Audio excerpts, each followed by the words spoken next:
The wind howled like a restless spirit as the small boat cut through the choppy waters of the North Atlantic. The sky was a bruised shade of gray, heavy with clouds that threatened to unleash their fury at any moment. The air was thick with the scent of salt and seaweed, a pungent reminder of the ocean's dominance over this remote corner of the world. The boat, a weathered wooden vessel with peeling paint and a splintered hull, was manned by a single figure, a grizzled fisherman named Eamon, who had made this journey countless times before.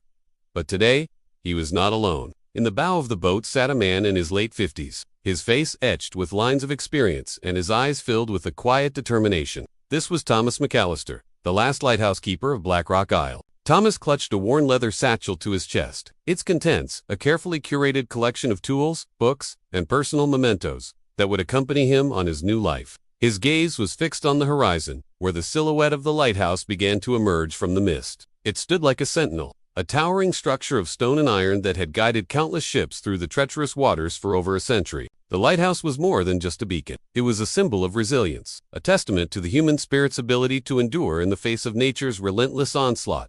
As the boat drew closer, the details of the island came into sharper focus. Black Rock Isle was a desolate place, a jagged outcrop of rock that rose abruptly from the sea. The island was small, no more than a few acres in size, and its surface was covered in a patchwork of moss and lichen that clung stubbornly to the stone. The only signs of human habitation were the lighthouse itself and a small, squat cottage that stood nearby, its windows dark and its chimney silent. The cottage, like the lighthouse, had been Thomas's home for the past 30 years, and it was here that he would spend his final days as the keeper of the light. The boat scraped against the rocky shore, and Eamon leaped out to secure it with a thick rope. Thomas followed his boots, crunching on the uneven surface of the island. He took a deep breath, savoring the familiar scent of the sea and the temps of the salt air. This was home, and he felt a deep sense of belonging as he stepped onto the island. Eamon handed him his satchel and a few supplies, a sack of flour, a block of salted beef, and a bottle of whiskey before giving him a curt nod and climbing back into the boat. There were no words exchanged.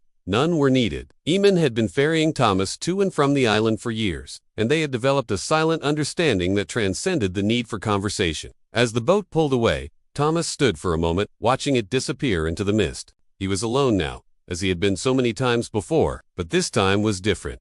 This time, he knew it would be the last. The lighthouse was being automated, its ancient mechanisms replaced by modern technology that required no human intervention. Thomas had fought against the change, arguing that the lighthouse needed a keeper, that the light was more than just a machine. But progress was inevitable, and he had been forced to accept that his time as the keeper was coming to an end. With a heavy heart, Thomas turned and made his way up the narrow path that led to the lighthouse. The path was steep and uneven, worn smooth by decades of footsteps. The wind tugged at his coat, and the rain began to fall, a cold, relentless drizzle that seeped into his bones.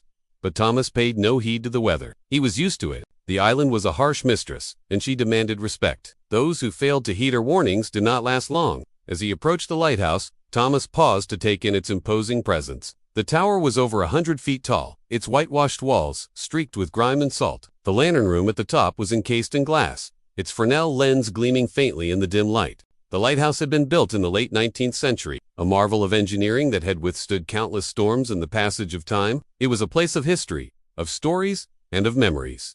And now, it was Thomas's to care for. One last time, he unlocked the heavy wooden door at the base of the tower and stepped inside. The interior was dimly lit, the only light coming from a small window near the top of the spiral staircase that wound its way up to the lantern room. The air was cool and damp, and the walls were lined with shelves, filled with tools, spare parts, and old logbooks. Thomas ran his hand along the rough stone wall, feeling the familiar texture beneath his fingers. This was his sanctuary, his refuge from the world.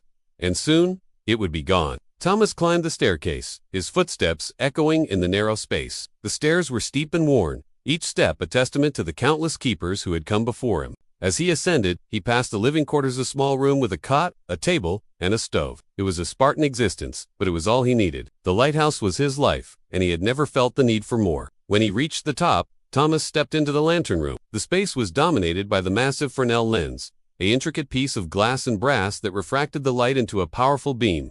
The lens was the heart of the lighthouse, the source of its guiding light. Thomas approached it with reverence, running his hand along its smooth surface. He had spent countless hours maintaining the lens, polishing it to a flawless shine, and ensuring that it was perfectly aligned. It was a labor of love, a task that he had performed with unwavering dedication. Thomas opened the satchel and removed a small, leather-bound book. It was his logbook, a record of his time as the keeper. He flipped through the pages, reading the entries he had made over the years. Each one was a snapshot of his life on the island notes, on the weather, the condition of the lighthouse, and the ships that had passed by. There were also personal reflections, thoughts and feelings that he had poured onto the page. The logbook was more than just a record. It was a testament to his journey, a chronicle of his time as the last lighthouse keeper. As he stood there, surrounded by the history and the memories, Thomas felt a profound sense of loss. The lighthouse had been his purpose, his reason for being, and now that purpose was being taken away. But as he looked out at the sea, at the endless expanse of water that stretched to the horizon, he felt a glimmer of hope. The lighthouse would continue to shine, even without him.